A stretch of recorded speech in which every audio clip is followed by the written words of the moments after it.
Amis de la masse, bonjour, bienvenue sur cette nouvelle édition de la Chronique du Doc. Aujourd'hui, on va parler de chaleur, de canicule et des risques que ça peut engendrer quand on a une pratique sportive. Que vous soyez un ami de la masse qui veut aller sécher ou prendre de la masse à la salle de sport coûte que coûte, ou simplement un sportif qui veut faire son jogging ou son entraînement, son basket ou quoi que ce soit à l'extérieur, quels sont les risques si on décide de s'entraîner malgré tout et de s'entraîner malgré la chaleur?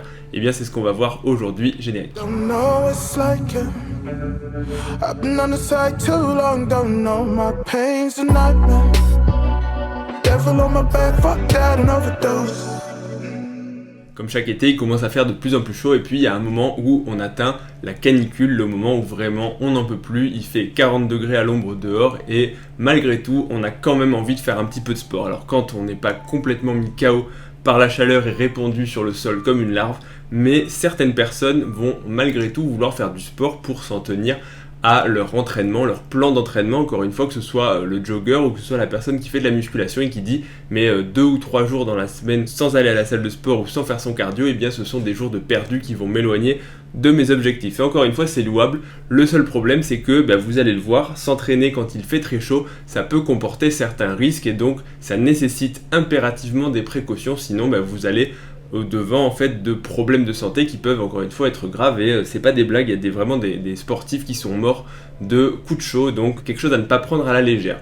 La première partie de la vidéo, ce sera déjà comment est-ce que le corps régule la température, donc ça s'appelle la thermorégulation, comment est-ce qu'on se réchauffe quand il fait froid, mais surtout ce qui va nous intéresser aujourd'hui, comment est-ce qu'on arrive à évacuer la chaleur que l'on produit par l'effort ou quand il fait tout simplement très chaud. La deuxième partie, ce sera quel est l'impact de la chaleur et encore une fois des températures extrêmes sans aller jusque là, en tout cas des températures chaudes sur la performance. Est-ce que finalement, indépendamment des risques, parce qu'à la limite mourir c'est pas très grave, mais le risque ce serait de ne pas faire ses performances habituelles et de passer pour un faible à la salle de sport, parce qu'encore une fois le regard des autres c'est ce qui est le plus important. Bref, ce sera la deuxième partie. Et la troisième partie, ce sera véritablement les risques et les conséquences qui peuvent survenir si en fait vous ne respectez pas les précautions et que vous vous entraînez de façon intense si il fait chaud. Première partie, la thermorégulation. Comment est-ce que le corps arrive à réguler sa température corporelle? Encore une fois, on est des animaux à sang chaud qui avons besoin d'une température à 37 degrés au niveau du corps, à peu près. Encore une fois, ça peut varier à 36, 37,5. En tout cas, ça doit rester aux alentours de 37 degrés pour fonctionner de façon optimale. Optimale, ça veut dire que les cellules, les enzymes à l'intérieur des cellules, bref, toute la machinerie cellulaire a besoin globalement d'être à 37 degrés pour fonctionner correctement. Si vous êtes en dessous, ça fonctionne moins bien, et si vous êtes au-dessus, ça peut également fonctionner moins bien. Donc, quand il va falloir se réchauffer, ce sera l'objet d'une autre vidéo, ce sera pas aujourd'hui, puisque là, il fait tellement chaud qu'on n'a surtout pas envie de parler de radiateur ou autre. Par contre, qu'est-ce qui se passe quand le corps veut se refroidir? Effectivement, que ce soit par la production de chaleur quand on fait un exercice physique, encore une fois, les muscles créent de la chaleur, ou alors tout simplement quand, comme aujourd'hui, il fait plus de 35 degrés et qu'on est tout transpirant et qu'on se dit mais j'en peux plus, amenez-moi la clim, amenez-moi un ventilateur, plongez-moi dans de l'eau froide. En tout cas, comment est-ce que le corps arrive finalement à ne pas surchauffer et à ne pas avoir les conséquences qu'on va détailler après. Pour ça, il faut savoir qu'il y a 4 moyens pour le corps de réguler la température. Le premier, c'est la conduction. La conduction, en gros, c'est le transfert direct de chaleur depuis un objet chaud, donc par exemple le corps, sur un objet froid. Si par exemple j'ai chaud et que j'ai un parquet ou un carrelage qui est froid, le simple fait de m'allonger dessus et de mettre mon corps en contact avec cette surface froide, ça va transmettre de la chaleur qui va partir au niveau du parquet ou du carrelage. Bref, on va perdre de la chaleur comme ça. Donc ça, c'est la conduction. Deuxièmement, c'est la convection. La convection, c'est la perte de chaleur par en fait un courant d'air, en tout cas de l'air qui va venir au niveau de la peau. Donc en fait l'air va se réchauffer et donc en se réchauffant il va emporter une partie de notre chaleur. Troisièmement, c'est la radiation. La radiation, c'est tout simplement la déperdition de chaleur naturelle par la peau sans forcément qu'il y ait besoin d'air. En gros, c'est tout simplement la déperdition naturelle de chaleur par l'intermédiaire, je crois, de vagues électromagnétiques. Donc c'est pour ça que ça s'appelle la radiation. Quatrièmement, cette fois-ci, c'est par le biais de la sudation. Quand on commence à transpirer, c'est pour permettre de perdre la chaleur. Le fait qu'il y ait de l'eau, donc de la sueur au contact de la peau, va permettre un transfert de chaleur plus important lorsqu'il y aura justement l'évaporation au contact de l'environnement, donc encore une fois de l'air. C'est un peu différent cette fois-ci de la convection. La convection, c'est vraiment le fait d'avoir de l'air qui vient frotter, entre guillemets, sur la surface corporelle, encore une fois, pour qu'il y ait évaporation de la sueur, donc la sudation. Il n'y a pas besoin d'avoir forcément de courant d'air, encore une fois, même sans courant d'air, il y a toujours une évaporation qui se fait lorsque il y a de l'eau sur un élément. Si vous laissez de l'eau sur le plan de travail, eh bien vous revenez dans 1 heure, il n'y aura plus d'eau, parce que ça se sera évaporé tout simplement, même s'il n'y a pas de courant d'air chez moi. Ces différents mécanismes, ils impliquent encore une fois qu'il y a différents facteurs qui font qu'on perd de la chaleur. La conduction, typiquement, à moins de rester sur le carrelage ou de s'immerger dans de l'eau glacée, ce qu'on ne peut pas faire pendant l'effort, eh bien ça ne va pas compter pour beaucoup de déperdition de chaleur. A l'inverse, quand on commence un effort et qu'on commence à transpirer et qu'on commence à mouiller le maillot comme on dit, eh bien là tout le monde peut avoir une idée de ce qui se passe pendant l'effort, puisque c'est un des principaux mécanismes pendant l'effort. Et encore une fois, la convection, donc le courant d'air, eh bien ça peut marcher si on s'entraîne en extérieur, si on est face à un ventilateur, mais si on s'entraîne dans une salle où il n'y a pas de courant d'air, qui n'a pas de ventilateur, qui n'est pas climatisé, eh bien la convection, vous pouvez vous asseoir dessus. Donc vous ne pourrez compter que sur votre sueur et sur l'évaporation de cette sueur, donc pour avoir une déperdition de chaleur. La sudation, c'est vraiment un mécanisme qui est important pour le corps humain parce que c'est celui qui permet d'évacuer le plus de chaleur. D'autant plus, encore une fois, on va le voir juste après, que l'environnement est sec. Il faut bien comprendre encore une fois que pendant un effort, eh bien, on produit de la chaleur. L'activité musculaire, la contraction des muscles nécessite de brûler des calories pour justement permettre une contraction musculaire, permettre un mouvement. Et les calories, ça vient de calor, ça veut dire que ça produit de la chaleur lorsque les calories sont, entre guillemets, brûlées. Ça veut dire que quand vous allez commencer un effort, eh bien vous allez commencer vous-même à produire de la chaleur. C'est pour ça que quand on s'entraîne dehors, quand on se met à courir dehors alors qu'il fait froid, au bout d'un certain temps, on n'a plus froid parce qu'on s'est réchauffé. Mais si par contre vous avez déjà chaud et que vous commencez à faire un effort, eh bien là, qu'est-ce qui va se passer? Déjà chaud, vous produisez encore plus de chaleur, donc vous allez avoir encore plus chaud, donc les mécanismes de thermorégulation pour dissiper cette chaleur vont s'activer de plus en plus. Mais malheureusement, ils ont une limite. La sudation, à titre d'exemple, peut encore une fois être très variable en fonction des conditions. En hiver, si vous vous entraînez alors qu'il fait très froid, vous allez suer très très peu. Alors que si vous vous entraînez en plein soleil et que vous faites un effort intense, eh bien on peut perdre énormément. Par exemple, ça peut aller jusqu'à 2 ou 3 litres par heure. Encore une fois, 2 ou 3 litres par heure, c'est énorme. Ça veut dire en gros 2 grosses bouteilles d'eau en 1 heure. Donc ça veut dire que vraiment on perd du poids, on perd de l'eau et donc la déshydratation peut aller très vite parce que certes, on est composé à 70% d'eau dans le corps, mais voilà, vous comprenez quand même que si vous vous entraînez 2 heures et que vous perdez 6 litres d'eau, 6 litres d'eau, c'est quand même énorme. Donc on va voir après qu'il va falloir s'hydrater. Maintenant, quel est l'impact des conditions extérieures? Et c'est très important parce que les conditions extérieures, c'est vraiment ce qui va faire varier les déperditions de chaleur et la production de chaleur. Il y a 4 facteurs principaux au niveau de l'extérieur qui peuvent faire varier, à part la température, parce qu'effectivement la température ça reste le principal, mais c'est comme quand vous regardez la météo, eh bien vous avez température réelle et puis température ressentie. Ça veut dire quoi? Ça veut dire que à température égale, selon les autres conditions, eh bien la sensation, le ressenti pour l'organisme peut être plus ou moins difficile. Et notamment, les 4 facteurs, c'est quoi? Premièrement, c'est le vent. Pour des raisons évidentes, plus il y a de vent et plus il va y avoir de convection et donc plus on va se rafraîchir. C'est pour ça qu'on fait du courant d'air ou qu'on met un ventilateur parce que ça permet d'avoir une déperdition de chaleur qui est importante. Si vous êtes en face d'un ventilateur, même s'il fait très chaud, eh bien vous allez être plus confortable que s'il n'y a pas d'air du tout. Deuxièmement, c'est le taux d'humidité. Le taux d'humidité, c'est en gros la saturation de l'air ambiant en eau. Et le problème de l'humidité, c'est pour ça qu'on différencie les chaleurs humides, notamment dans certains pays d'Asie, aux chaleurs totalement sèches, par exemple si vous allez dans le désert où là il n'y aura pas un brin d'eau. Dans les chaleurs humides, le problème c'est que l'évaporation de l'eau ne va pas pouvoir se faire correctement. Encore une fois, c'est pas le fait de transpirer qui fait qu'on perd de la chaleur, en fait, c'est vraiment le fait que cette transpiration qui est sur la peau va s'évaporer et c'est à ce moment-là, c'est lors de l'évaporation que la chaleur est emmenée avec l'évaporation. Ça veut dire quoi? Ça veut dire que si l'air est saturé, donc très humide, saturé en eau, eh bien la sueur ne va pas pouvoir s'évacuer de façon adéquate parce que si l'air est déjà saturé en eau, eh bien votre sueur elle va tout simplement dégouliner mais elle ne va pas s'évaporer.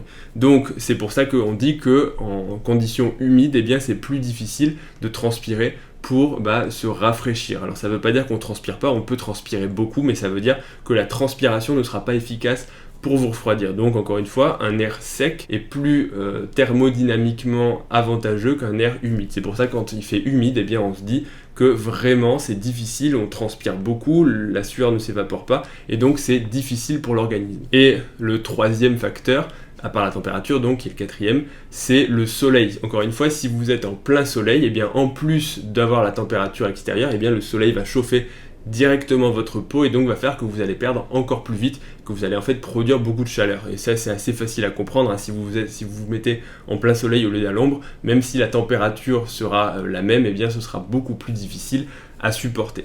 Donc ça veut dire quoi? Ça veut dire qu'en fonction de ces différents facteurs et donc des paramètres finalement météorologiques, eh bien les conséquences pour l'organisme vont être différentes. Maintenant, deuxième partie, est-ce que la chaleur va véritablement impacter les performances? Parce que voilà, encore une fois, bon, les risques, nous on est des guerriers, on va quand même s'entraîner, mais ce qui nous importe c'est de faire une bonne séance et pas de faire une séance toute pourrie où on va devoir réduire nos charges de moitié, où on va devoir courir 2 fois moins vite. Et malheureusement, je pense que vous pourrez vous en douter de façon assez simple, oui, la chaleur importante, d'autant plus qu'il fait chaud, va entraver les performances et vous empêcher de faire une séance qui va être en fait correcte. Alors c'est assez paradoxal parce que il y a quand même un point positif quand il fait chaud, c'est qu'on a besoin de s'échauffer moins longtemps. Et c'est assez logique, mais c'est bon de le rappeler. En hiver, on a une température corporelle qui est plus basse, dehors il fait froid, donc il faut qu'on s'échauffe plus longtemps pour arriver à monter notre température corporelle et en fait habituer nos muscles, habituer nos articulations à produire un effort. Là, en été, souvent, en fait, qu'est-ce qui se passe? On est déjà chaud. Donc le fait d'être déjà chaud fait qu'on va être en fait optimal plus rapidement dans notre séance et on aura besoin de s'échauffer un petit peu moins. Ça ne veut pas dire qu'il ne faut pas s'échauffer, parce qu'encore une fois, l'échauffement, ça ne sert pas qu'à ça sert aussi à potentier le système nerveux, etc. Mais d'un point de vue purement, on va dire, confort articulaire et confort musculaire, eh bien, vous aurez besoin d'un échauffement moins long. Et la deuxième chose, c'est aussi que sur les premières minutes d'entraînement, le fait d'être plus chaud va vous donner de meilleures performances, mais encore une fois, de façon très rapide, et ça va être rapidement épuisable. Parce que pour faire un effort conséquent, c'est-à-dire un effort utile, un effort optimal, il y a besoin que la température corporelle soit un petit peu plus élevée que lorsque l'on est strictement au repos. Donc quand on démarre, on va chauffer plus vite et donc plus rapidement on va atteindre cette température optimale pour l'effort.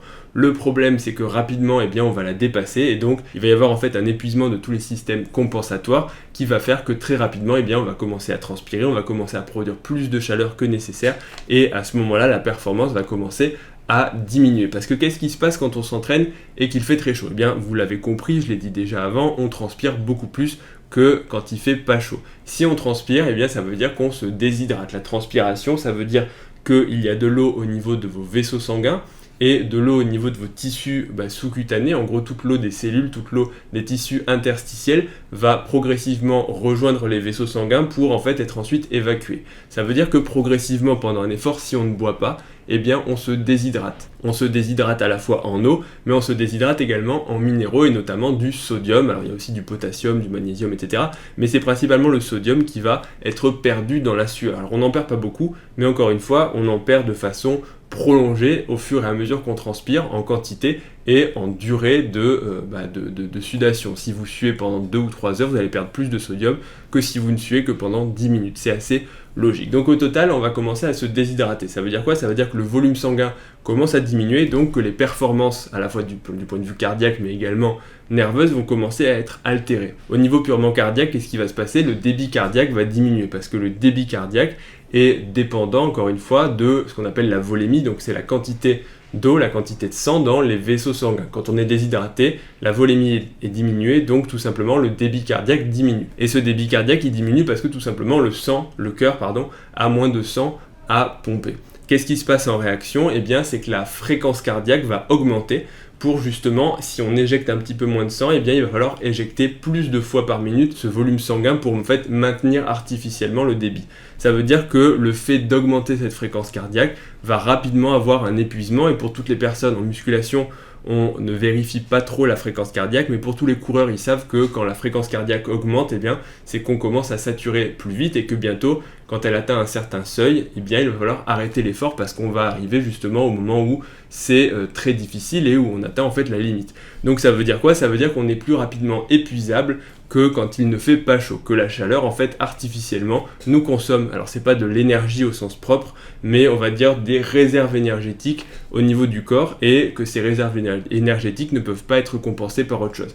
Même si vous allez boire, il y a quand même une déshydratation qui s'installe. La deuxième chose aussi, c'est pour le confort de l'athlète. Si vous transpirez énormément, si le soleil vous tape dessus, ça peut être difficile à gérer, que ce soit en termes de motivation, parce que quand on est inconfortable, on est moins enclin à faire une performance, et ça peut être encore une fois du coup démotivant. Et puis même pour ceux qui pratiquent la muscu et qui transpirent beaucoup, vous savez que par exemple le squat, eh bien quand vous êtes trempé au niveau des trapèzes et que la barre elle commence à glisser, alors effectivement on peut mettre de la magnésie etc, mais la séance commence à devenir inconfortable et donc indirectement les performances diminuent. Chez certaines personnes toutefois, il faut savoir que les performances peuvent augmenter parce que certains athlètes, malgré tout, il n'y a pas de cas unique, peuvent se sentir mieux quand il fait chaud. C'est pas tout le monde, c'est en général assez rare, et encore une fois, on parle pas de température extrême. Il n'y a a priori aucun humain qui aime s'entraîner quand il fait 40. Et c'est assez rigolo parce que parfois dans les magazines, on voit, je me rappelle, encore une fois, je lisais Flex et on voyait, je crois que c'était Jay Cutler ou je sais plus quel Mister Olympia,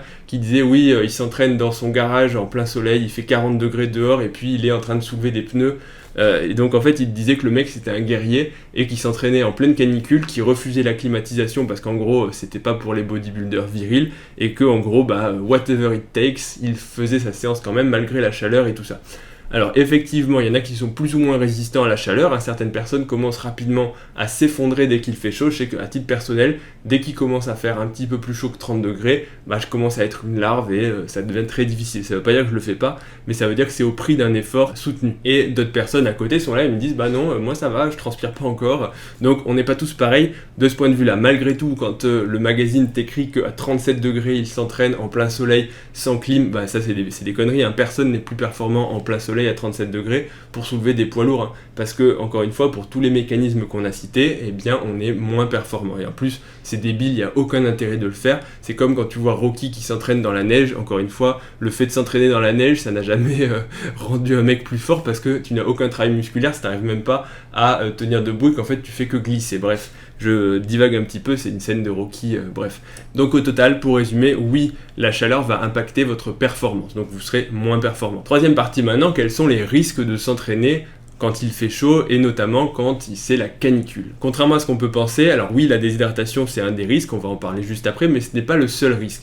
Et encore une fois, le principal risque, c'est tout ce qui va faire monter la température corporelle jusqu'à un point qui va être complètement dérégulé et qui peut être grave, puisque vous allez voir, on peut en mourir. Certains athlètes, certains sportifs en sont morts, et donc quand la température corporelle dépasse un certain seuil, ça peut être gravissime. Mais effectivement, tout commence principalement par une déshydratation. Donc quand on commence à être déshydraté, comme on l'a vu, les veines commencent à se collaber, le système cardiovasculaire commence à être entre guillemets vide, et donc il commence à faire un travail de plus en plus difficile. Donc quand il fait un travail plus difficile, on s'épuise de plus en plus vite. Mais à la limite, on pourrait se dire oui, bon, je m'épuise, mais au pire, quand je suis épuisé, je m'arrête, je me repose, je vais boire un coup, et puis ça va repartir. Alors effectivement, dans les déshydratations les plus minimes, c'est ce qui se passe, mais quand la déshydratation peut être plus importante, avec des pertes liquidiennes qui sont élevées, encore une fois, on a vu 3 litres par heure, ça veut dire que si tu t'entraînes 2 heures ou 3 heures, tu peux perdre, si tu t'es mal réhydraté, tu peux perdre 5 kilos parce que tu as peut-être bu 2 litres, mais si tu en as perdu 7, il t'en manque 5. Ça veut dire qu'ensuite il faut que tu boives théoriquement 5 litres. Mais il faut aussi que tu ramènes du sodium parce que c'est bien beau de l'eau, mais il y a aussi des minéraux. Et encore une fois, pour boire 5 litres, qu'est-ce qui va se passer? Surtout quand tu es déjà déshydraté et que tu as déjà des symptômes digestifs, encore une fois, des nausées, des vomissements, que ton système digestif t'es un peu patraque, va boire 5 litres, tu vas te distendre le ventre, tu vas avoir encore plus envie de vomir et donc tu ne pourras pas te réhydrater tout de suite. Donc oui, la déshydratation peut être grave, et notamment parce que ça va faire baisser la tension. Ça veut dire que vous allez être en hypotension et que ça va vous donner tout simplement tous les signes de l'hypotension, de la fatigue, mais de la fatigue importante. Vous n'allez plus pouvoir vous relever parce que vous aurez la tête qui tourne, vous allez être vraiment en fait, entre guillemets, des vrais loques. Et si la déshydratation est plus sévère, qu'est-ce qui peut se passer? Il peut se passer des complications qui sont un petit peu plus graves, notamment un état de choc. Ça peut arriver, encore une fois, des déshydratations très sévères qui entravent un état de choc avec la nécessité de réhydrater de façon importante et surtout de façon rapide, mais par voie notamment intraveineuse. Donc ça peut nécessiter parfois une hospitalisation, si vraiment vous vous êtes entraîné. Quand tu vois des mecs à midi, il fait 40 degrés, ils sont en train de courir au bord de la route avec... tu te dis, les gars, vous allez chercher vraiment les problèmes. Donc effectivement, ça peut arriver. La deuxième chose qui peut arriver, c'est en gros ce qu'on appelle le collapsus induit par l'exercice. C'est pas tout à fait une déshydratation, bien que la déshydratation et la chaleur vont accentuer ce problème, mais en gros c'est ce qu'on peut observer chez les sportifs qui, après avoir fait des efforts intenses est prolongé, n'arrivent même plus, n'ont plus assez de force pour se relever, et dès qu'ils essaient de se relever, eh bien, en fait leurs jambes ne les portent plus, ils ont la tête qui tourne. Alors c'est un petit peu comme de la déshydratation, mais en fait c'est une forme de déshydratation qui est particulière. Qu'est-ce qui se passe pendant l'effort? Eh bien il y a une vasodilatation. La vasodilatation au niveau des muscles, encore une fois, c'est pour apporter plus de sang et pour ramener plus de sang jusqu'au niveau du cœur.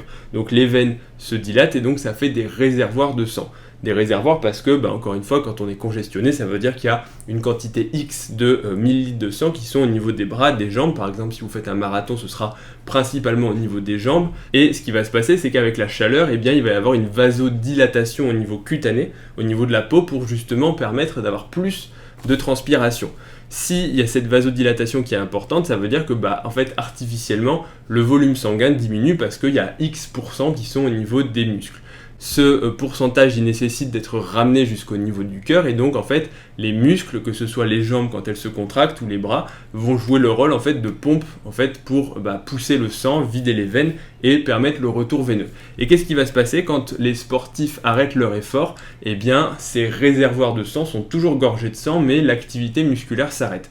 Donc en fait, il y a virtuellement un manque de volume sanguin qui ne revient plus jusqu'au cœur. Alors c'est artificiel, encore une fois, c'est schématique, bien sûr qu'il y a toujours du sang qui revient jusqu'au cœur, sinon le cœur s'arrête et on meurt, mais il y en a un petit peu moins. Et qu'est-ce qui se passe? Eh bien, quand le sportif se relève, le sang reste dans les membres inférieurs ou les membres supérieurs. En tout cas, il y a un peu moins de retour veineux, et notamment les mécanismes compensateurs qui sont censés justement augmenter la pression artérielle pour favoriser tout le retour veineux et maintenir la pression artérielle avec la chaleur. C'est pour ça que la chaleur est un gros pourvoyeur de ce genre de pathologie. Chez les sportifs d'endurance surtout, eh bien, les récepteurs en fait qui sont sensibles à la pression sont un petit peu altérés, et donc ils sont moins efficaces pour donner l'ordre au vaisseau de se contracter, et donc ça favorise encore une fois ces troubles. Au-delà de tout ça, il y a d'autres risques, notamment le coup de chaleur. Le coup de chaleur, en fait, c'est quand la température corporelle s'élève à un certain seuil. Alors on ne parle pas vous allez voir juste après, l'hyperthermie maligne quand elle dépasse 40 degrés, mais si vous avez déjà par exemple une température corporelle une fois que vous arrêtez l'effort ou pendant l'effort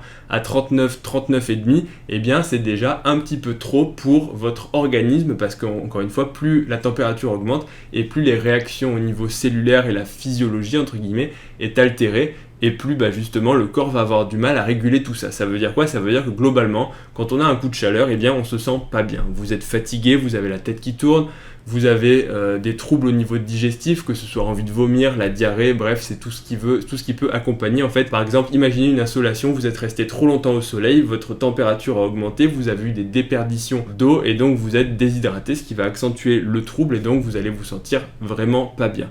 Donc ça peut être plus ou moins grave et ça peut nécessiter encore une fois une réhydratation et un refroidissement de façon importante, et donc quand ça arrive, eh bien, il faut s'arrêter, il faut arrêter l'effort le plus rapidement possible, il faut se mettre à l'ombre, il faut se faire refroidir, que ce soit avec des glaçons, bref, n'importe quel moyen de refroidissement pour faire baisser la température le plus vite possible, et encore une fois, réhydrater et surtout arrêter l'effort.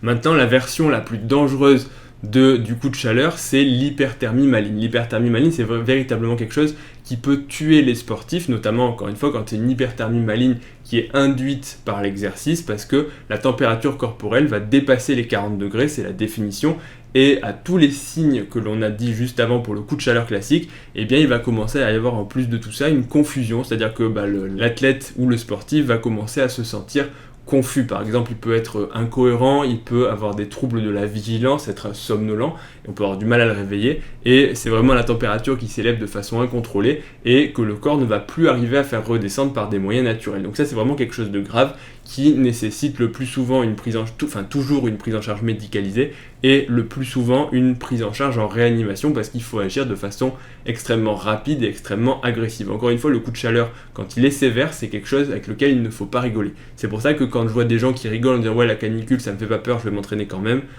les gars, je vous assure que après cette vidéo, peut-être que vous réfléchirez à faire n'importe quoi. Et l'autre problème, c'est que quand le coup de chaleur, quand l'hyperthermie maligne s'installe véritablement, il commence à y avoir des dommages au niveau des organes, des muscles. Les muscles commencent à se détruire et les différents organes souffrent de la chaleur en fait qui règne au niveau du corps. En gros, imaginez que votre corps, c'est vraiment schématique, mais votre corps est en train de fondre et les cellules commencent à être toutes endommagées au niveau de tous les organes. Donc une défaillance au niveau du foie, une défaillance au niveau du rein, du tube digestif, du cerveau, du cœur. Bref, au total, c'est un espèce de cercle vicieux qui s'installe et ça va jusqu'au décès. Et encore une fois, il y a des gens qui meurent à cause de ça. Donc il faut vraiment refroidir les athlètes et les sportifs le plus vite possible et ne pas prendre ça à la légère. Si vous voyez un sportif en pleine canicule qui commence à être confus, urgence et n'attendez pas. C'est vraiment, même le SAMU. Au-delà de tout ça, ensuite, il y a des risques un petit peu plus minimes, encore qui peuvent être graves. C'est principalement la thrombose. La thrombose, en fait, c'est que quand on commence à être déshydraté et qu'il fait chaud, eh bien le sang est plus visqueux. S'il est plus visqueux, ça veut dire qu'il y a un risque de caillot de sang et donc je vais pas détailler, j'en ai déjà parlé dans plusieurs vidéos, notamment la phlébite, les infarctus, etc. Mais c'est vraiment des complications qui peuvent survenir chez le sportif.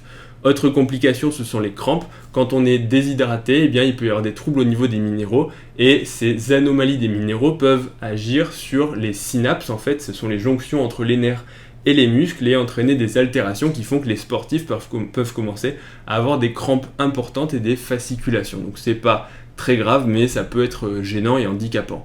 Les autres problèmes qui peuvent survenir, c'est aussi la rhabdomyolyse. La rhabdomyolyse, c'est quand en fait il y a une espèce de dégradation musculaire généralisée qui commence à survenir, quand en fait on va au-delà de l'effort et que la chaleur va justement favoriser. J'en ai déjà aussi parlé dans une autre vidéo, donc je ne vais pas détailler plus que ça, je vous mets le lien juste ici, mais sachez que c'est possible et sachez que ça aussi c'est quelque chose de très grave qui peut conduire au décès des athlètes. Et enfin le dernier risque, c'est le corollaire de la déshydratation, c'est ce qu'on appelle l'hyponatrémie. En gros, c'est le fait de manquer de sel. Alors là vous allez dire, ouais mais c'est bizarre parce que en fait si on est déshydraté, qu'on perd de l'eau et du sel, en fait pourquoi est-ce qu'on manquerait juste de sel? Parce que, encore une fois, la sueur c'est de l'eau et du sel, sauf que quand on boit de l'eau, eh bien on apporte très grossièrement que de l'eau. Alors effectivement, les eaux minérales sont un petit peu minéralisées, tout ça, mais par rapport aux pertes de sel, eh bien il y en a très peu. Ça veut dire schématiquement qu'un athlète qui perdrait 3 litres de sueur perdrait une quantité X de sel, de sodium, donc de NaCl.